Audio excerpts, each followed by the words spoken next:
नमस्कार प्रिय दर्शक बंधु आम ओडिया बाइबल सभा स्कूल पाठ रे आपण समस्त को स्वागत जनाए। आम माने वर्तमान 12 पाठ्यक्रम रे आमे उपस्थित होई अछु एवं आजिरो पाठ्यक्रम होछि प्रिकॉशंस या पूर्ववर्ती। विगत सप्ताह किछि धरि आम माने देखि आसु अछु जहा घटी अछि एवं जहा घटीबाक जाउ अछि ए दीटा रकी प्रकार संपर्क रही अछि एवं ताहा आमे देखि अछु एवं आज मध्य ताहा किछि आमे देखिबा को जिबा। आगु को बढ़िबा पूर्व आसंतु प्रार्थना करिबा। दयामय प्रेममय सर्वशक्तिमान बाप धन्यवाद हो तुमरी अनुग्रह पाई एई समाज पाठ्यक्रम रे आम मान समस्त सहभागी तुमरी वाक्य श्रवण करिबा निमंते तद अनुसार चलिबा निमंते आमान सहाय यीशु के नाम मांगि सुनाम ग्रहण कर। आम मानकर एही सप्ताहर पाठ्यक्रम दानिएल पुस्तकर 2 पर्व रे उल्लेखित होइथिबा घटना उपरे आधारित होई रही अछि। ता पूर्व आम माने स्मरणीय पाठ को जिबा जहा द्वितीय तिमोथी 1 पर्वर 7 पदरे एपरि लेखा जायछि। कारण ईश्वर आम मान को भीरुतार आत्मा देहि नाहंती मात्र शक्ति प्रेम और सुबुद्धिर आत्मा देहि अछंती। एठी आम माने देखिबा पारोछु जे ईश्वर आम मान को भयभीत आत्मा देहि नाहंती किंतु शक्ति एवं प्रेम आत्मा प्रदान करि अछंती। आम मानकर एही सभा स्कूल पाठ्यक्रम रे दानिएल रो 2 पर्व रे जो घटना आम मान को पई लिपिबोध होई अछि ताहा एक गुरुत्वपूर्ण घटना अटे एवं आश्चर्यमय ऐतिहासिक एवं ताहा जहा घटी अछि वर्तमान जहा घटीबा जाउ अछि ई सब को दर्शाई थाए। एही घटना रे हम माने देखोच जे प्रथम सिविलाइज्ड कंट्री या राज्य महाराज्य जहा पृथ्वीर इतिहास रे आमे देखिबा पारोछु ताहा होछि मेसोपोटामियन सिविलाइजेशन जहा नबुकदनेस्सर राजा थी बेबीलोन राज्य एवं ए राज्य प्रचंड बलवान धनरत्न परिपूर्ण एवं एही समय एही राज्य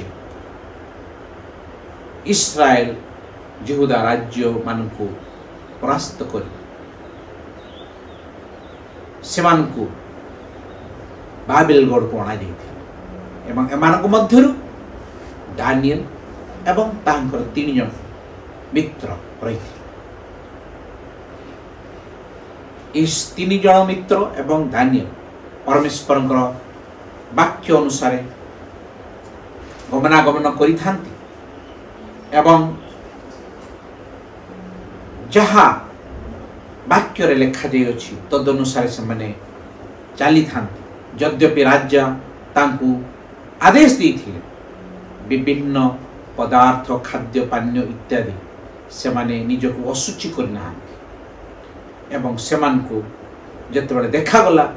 10 गुण आहुरी अधिक शक्तिशाली बुद्धिमान राजा पाइबा पारथि एवं एमान को विभिन्न उत्तम पद रे सेमान को वशीभूत करा जायथिला। दानिएल को विद्वान को राजा निरीक्षण करिथिले जानिथिले एवं तांकु उत्तम पदवी रे तांकु रखा जायथिला किंतु एही सब घटना समय हमने देखिबा पारुछु जे दानिएल की प्रकार राजा को सम्मुख रे आसिकी परमेश्वर आत्मा जे तांको हृदय अछि ताहा ପଦାର୍ପଣ କରିପାରିଥିଲେ। ଏହି ବାବିଲଗଡ଼ ପୃଥିବୀର ମହାନ ଦେଶ ରୂପେ ଆରମ୍ଭ ହୋଇଥିଲା। ଦୁଇଟି ନଦୀ ବହୁଥିଲା, ଆଉ ଏହି ଦୁଇଟି ନଦୀ ମଧ୍ୟରେ ଏହି ଦେଶ ରହିଥିଲା। ଏବଂ ରାଜା ଭାବୁଥିଲେ କି ସେ ହିଁ ପୃଥିବୀର ଅଧିକାରୀ ଅଟେ, ଆଉ ତାଙ୍କରି ରାଜ୍ୟ ଯୁଗ ଯୁଗ ଚାଲିଥିବ। ଆଉ ଏହିପରି କଳ୍ପନା କରି ସେ ଶୟନ କରୁଥିବା ସମୟରେ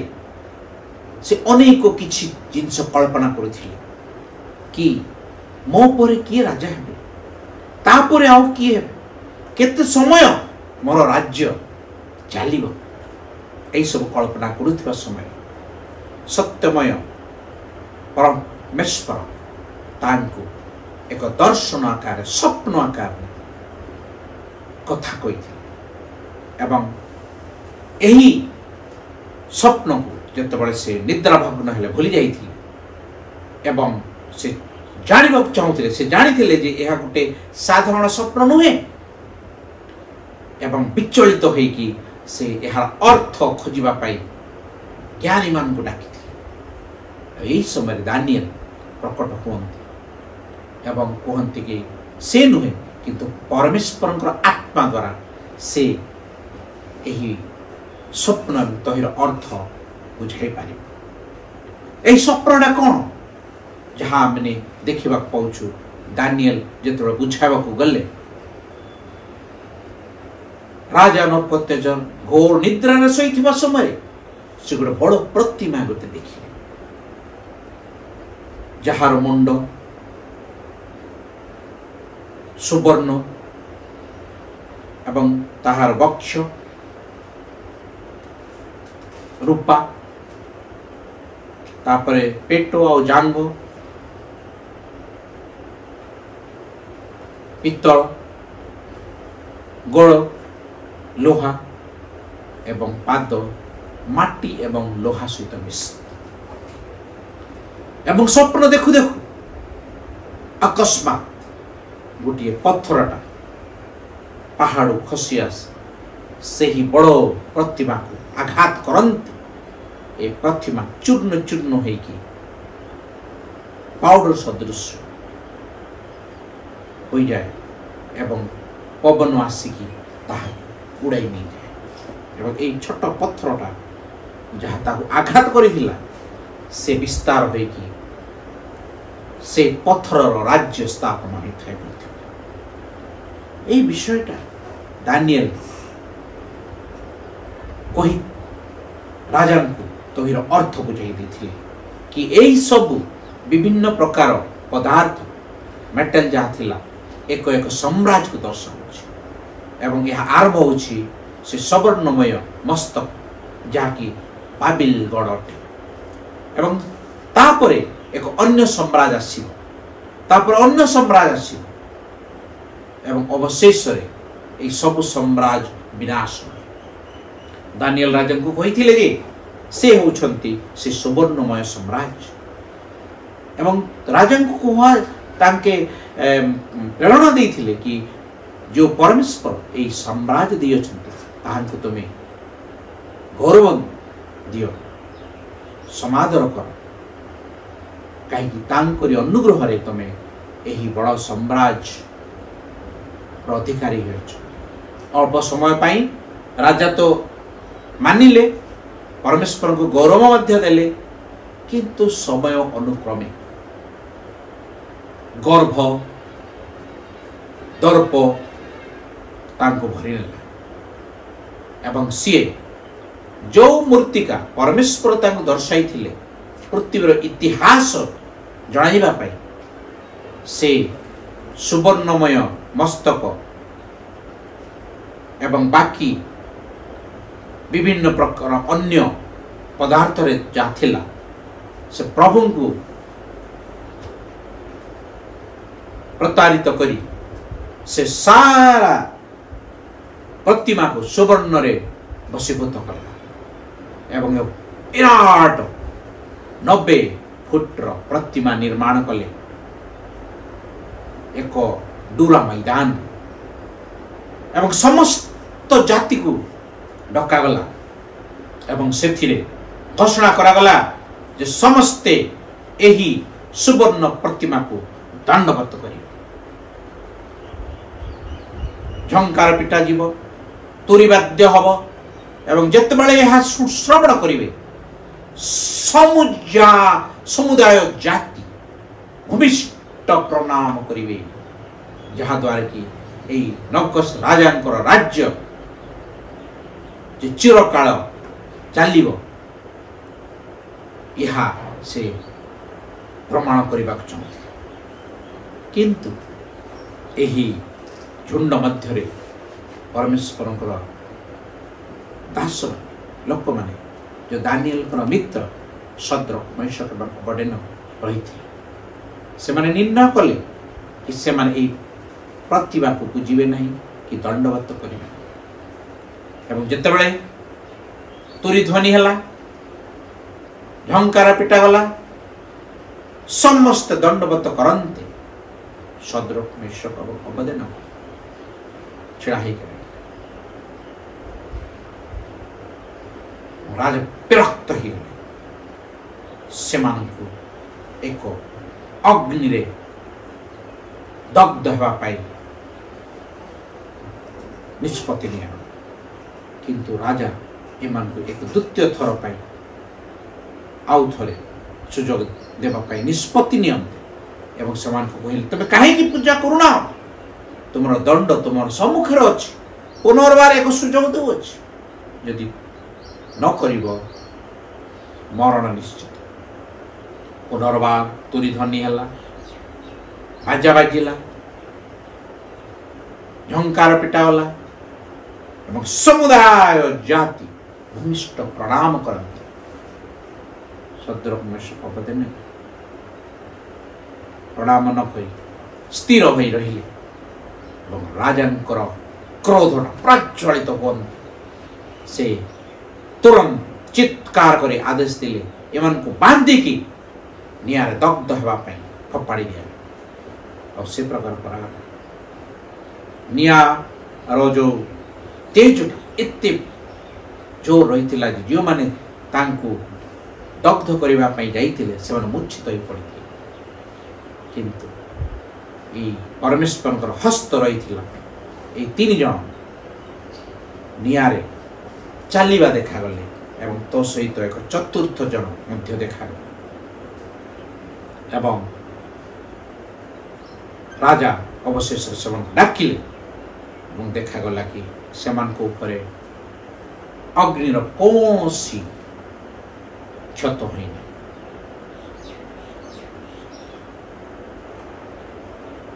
एही स्वप्न अर्थात अनुजाई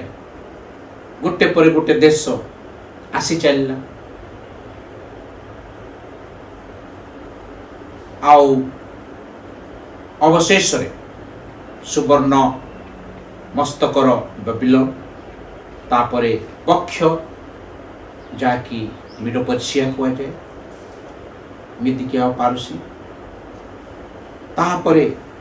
जंग आउ पेट होची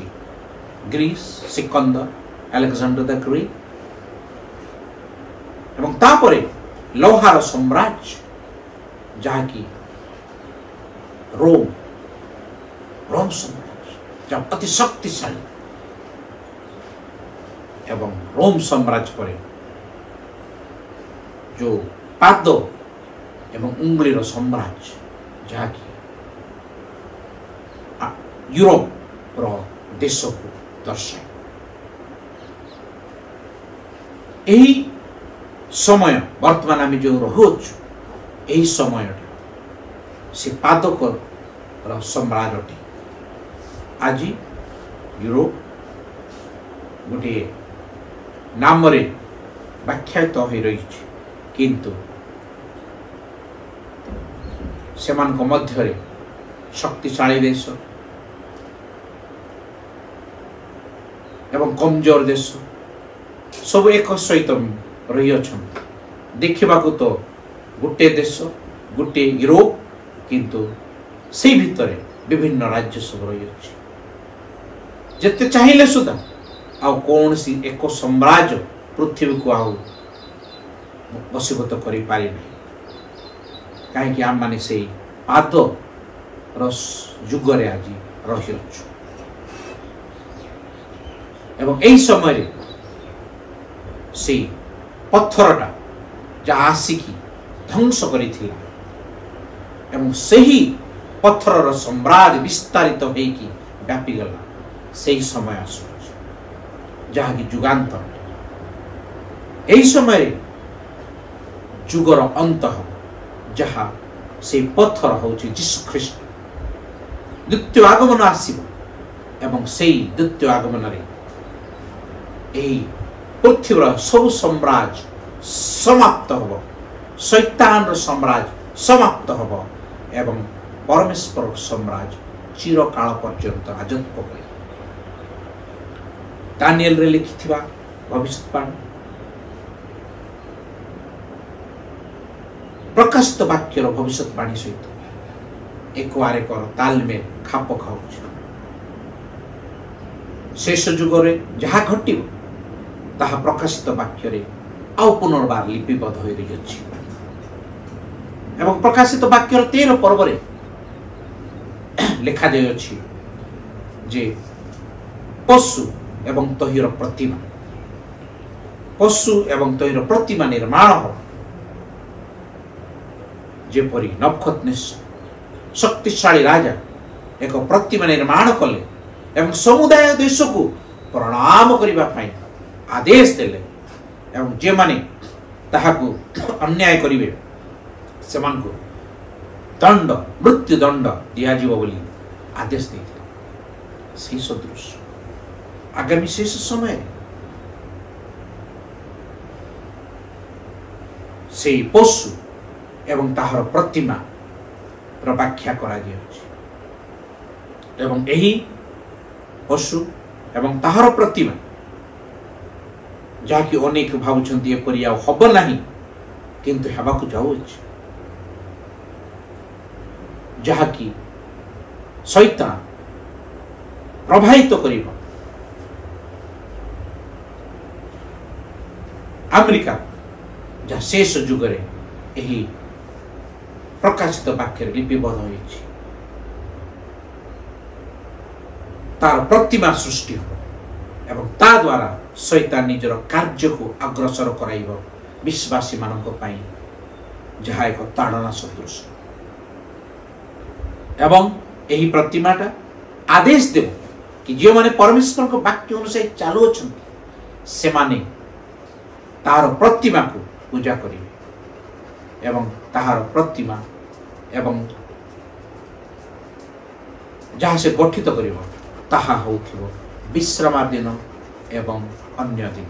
मानकर प्रभेद विश्राम दिन को पवित्र रूपे पालन करने को मने कर बोली लेखा दियो किंतु ए विश्राम दिन पालन करने लोक मान से पशुर चिन्ह आघात करे एवं प्रभु को लोक मान को विभिन्न प्रकार क्लेश आण कि से माने ए सत्यतारु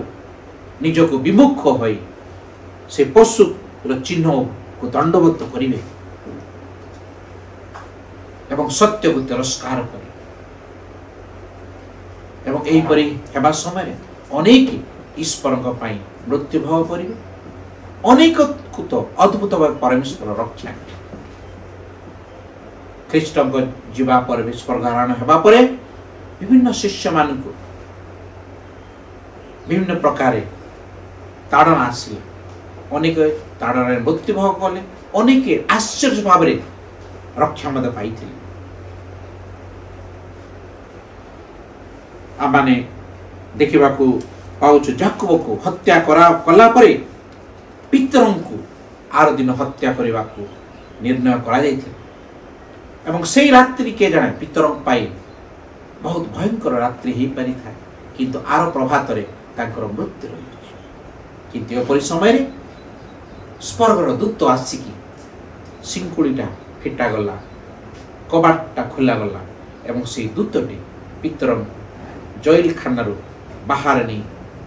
पदा को आणिला एवं तांको स्वाधीनता दिया गला एवं पुनर्बार से जो विश्वास में तांको भाई प्रार्थना करथिले सेमान पाखे जाई से पदार्पण हेले एवं ईश्वर कि प्रकार आश्चर्य भाव तांको वंचित करि अछंती से साक्ष्य से जहाद्वारा विश्वास आहुरी लोक मान रोपित अवशेष पुनर्बार पितर को निज प्राण हरैबा पड़ीला किंतु ता पूर्व परमेश्वर तांको सुरक्षा प्रदान कले तांकर काम सफलीकृत जहन भाववादी को मध्य अनेक प्रकार मृत्युदंड दिया गला एपरिकी ज्वलंत गरम तैल रे मध्य तांको पका गला किंतु परमेश्वर तांको बंचाइले एवं से पात्मस द्वीप रे प्रकाशित वाक्य लिखि तेणु शेष जुगरे परमेश्वर लोक मान को अनेक तो विश्वास रे रोपित थिबे अनेक मृत्युवरण करिवे अनेक मध्य आश्चर्य परमेश्वर रक्षा मध्य पाइबे तांकरी गौरव पाइबे तेणु समय सन्निकट दानिएल जहाँ लिखी 500 पूर्व से जहाँ लिपिबद्ध करथिले यीशु ख्रीष्टंकर आगमन एवं क्रूसार्पण इत्यादि विषय एवं वर्तमान जुग को प्रकाशित वाक्य उल्लेख करुअछि एन दानिएल रो लिखित विषय एवं प्रकाशित रे लिपिबद्ध होइथिबा विषय रे बहुत संपर्क अछि एवं ए शेष जुगर प्रतिमा जहाँ हेबाकु जाउछि एवं जहाँ दानिएल जो प्रतिमा देखिथिले राजा जेपरि समस्त को आदेश देते प्रतिमा को दंडवत करने शेष जुगरे मध्य पशु एवं तैर प्रतिमा लोक मान दंडवत करने ताड़ना देव जो मैंने सत्य रही से मैंने सदर महिष अवदिन सदृश्य दंडवत नक रही सत्य से मैंने स्थिर हो एवं यह ही दर्शाइब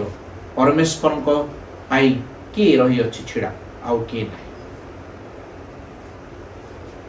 आज समय सन्निकट आमे माने से ही पशु एवं तार चिन्ह अति शीघ्र आसवाक जाऊँगी एवं विभिन्न प्रकार ताड़ना मध्य विश्वासी मान सह्य करने को पड़ी पारि थाए एम प्रस्तुत जदि परमेश्वर चाहती एपरी ताड़नार मुक्त होगापी से आश्चर्य कर्म करेंगे एवं आम मुक्त मत कराए गौरव आमर इच्छा नु परमेश्वर इच्छा सफल करता तेणु आज आम माने यही दानिएल भविष्य वक्ता कर विषय को जहाँ लिखी एवं आज जहाँ प्रकाशित वाक्य जहाँ लेखा जाइए यहाँ वर्तमान समय घटुअछि आम माने से पादुका समय रही जो माटी एवं लोहार मिश्रण केबे ही होई पारिबने से भलिया अनेक देश शक्तिशाली अनेक देश कमजोर एपरि आम मिश्रित भाव रही एवं यही समय से अकस्मात से पत्थर आसिक आघात करे एपरि समय जुगांत हम जोटि ईश्वर द्वितीय आगमन रे आसी एणु आमको विचलित होबाको हबा ना एणु परमेश्वर जहन 14 पर्व 1-3 रे आमन कहि अछि सांत्वना दियो तुम मानकर हृदय उद्विग्न न हो कारण तुम मानक पाई एक वासस्थान निर्माण करने को जाऊँगी आओ मु जो थी तुम्हें माने मध्य से तो यही सब विषय आम जानिले पढ़िले अनेक थर उद्विग्न होबार संभावना था निराश होबार संभावना था परमेश्वर आम को आखिर प्रस्तुत कराई चाहूँ ଏବଂ ଯୀଶୁ ଖ୍ରୀଷ୍ଟ ଆମମାନଙ୍କୁ ସାନ୍ତ୍ୱନା ଦେଉଛନ୍ତି ଯେ ତୁମର ମନ ଉଦ୍ବିଗ୍ନ ନ ହଉ, ତୁମେ ପିତାଙ୍କ ଠାରେ ବିଶ୍ୱାସ କର,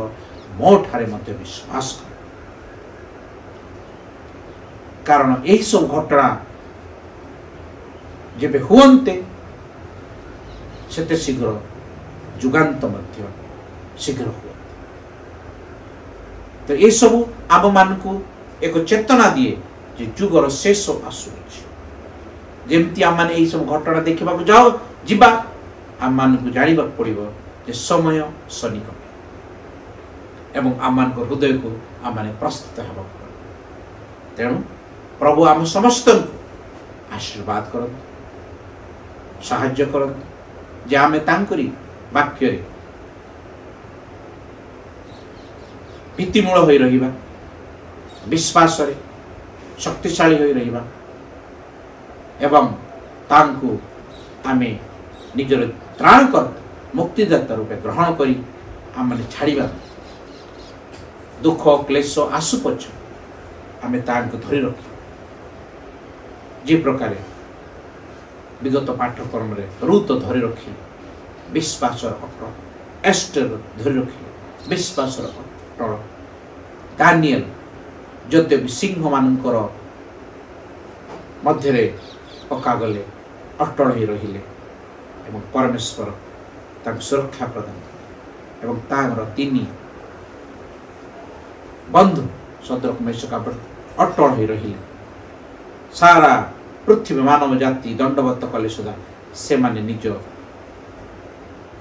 ସତ୍ୟ ଯାହା ପାଇଅଛି ତାହାକୁ ପଛଘୁଞ୍ଚା ଦେଲେ ନାହିଁ, ତାହାକୁ ଉପରକୁ ଟେକି ରଖିଲେ ବିଶ୍ୱାସ। ସେହି ପ୍ରକାର ସମୟ ଆସୁଅଛି ଆମମାନେ ଏହି ବିଶ୍ୱାସକୁ ଟେକି ଧରି ରଖିବା ଏବଂ ପରମେଶ୍ୱର ଆମମାନଙ୍କୁ ନିଶ୍ଚୟ ଉଦ୍ଧାର କରିବେ। ଅଦ୍ଭୁତ ଆଶ୍ଚର୍ଯ୍ୟକ୍ରମ ଭାବେ ଯେପରି ସିଂହରୁ ଦାନିଏଲକୁ ଉଦ୍ଧାର କଲେ, ଅଗ୍ନିରେ ଦଗ୍ଧ ହେବା ଠାରୁ ଏହି 3ଟି ବନ୍ଧୁଙ୍କୁ ଉଦ୍ଧାର କଲେ, ରାଜାଙ୍କ ପ୍ରହାରରୁ ଏଷ୍ଟରଙ୍କୁ ଉଦ୍ଧାର କଲେ। ଏହି ପ୍ରକାର ଆମମାନଙ୍କୁ ମଧ୍ୟ ଉଦ୍ଧାର କଲେ। ଯଦି ନ ବି କରନ୍ତି ନିଶ୍ଚୟ ଆମେ ସ୍ୱର୍ଗ ରାଜ୍ୟକୁ ଉଦ୍ଧାର ପାଇପାରିବା। ପ୍ରଭୁ ତାଙ୍କର ବାକ୍ୟ ପ୍ରତି ପ୍ରଚୁର ଆଶୀର୍ବାଦ କରନ୍ତୁ। ଧନ୍ୟବାଦ। ପ୍ରାର୍ଥନା କରିବା। ଦୟାମୟ ପରମେଶ୍ୱର, ତୁମର ଯୁଗାନ୍ତ ଅଧୀଶ ନିକଟ ଯାହା ସବୁ ଆମେ ଦେଖୁଅଛୁ ପ୍ରଭୁ, ତାହା ସବୁ ଅକ୍ଷର ଅକ୍ଷରେ ସିଦ୍ଧାନ୍ତ ହେଇ ଯାଉଅଛି ଏବଂ ଆମେ ତାହା ଦେଖୁଅଛୁ। ଆମମାନଙ୍କୁ ବିଶ୍ୱାସ ହୃଦୟ ଦିଅ, ଯେପରି ସେ ଭବିଷ୍ୟତବାଣୀରେ ଆମେ ବିଶ୍ୱାସ କରିପାରିବା, ତୁମରି ଆଗମନ ପାଇଁ ପ୍ରସ୍ତୁତ ହୋଇପାରିବା ଏବଂ ଦିନେ ଆମେ ସେହି ସ୍ୱର୍ଗ ରାଜ୍ୟର ଅଧିକାରୀ ହୋଇପାରିବା। ସେଥିପାଇଁ ଆମକୁ ସାହାଯ୍ୟ କର। ଆମେ ସମସ୍ତଙ୍କ ସହବର୍ତ୍ତୀ ଥାଇ ତୁମରି ଆତ୍ମାର ସବୁକୁ ପରିପୂର୍ଣ୍ଣ କର। ଏହି ଛୋଟ ପ୍ରାର୍ଥନା ମୁକ୍ତିଦାତା ଯୀଶୁଙ୍କ ନାମ ମାଗିଲେ ଶୁଣ ଗ୍ରହଣ କର। ଆମେନ୍। ପ୍ରଭୁ ଆପଣ ସମସ୍ତଙ୍କୁ ପ୍ରଚୁର ଆଶୀର୍ବାଦ କରନ୍ତୁ। ଧନ୍ୟବାଦ।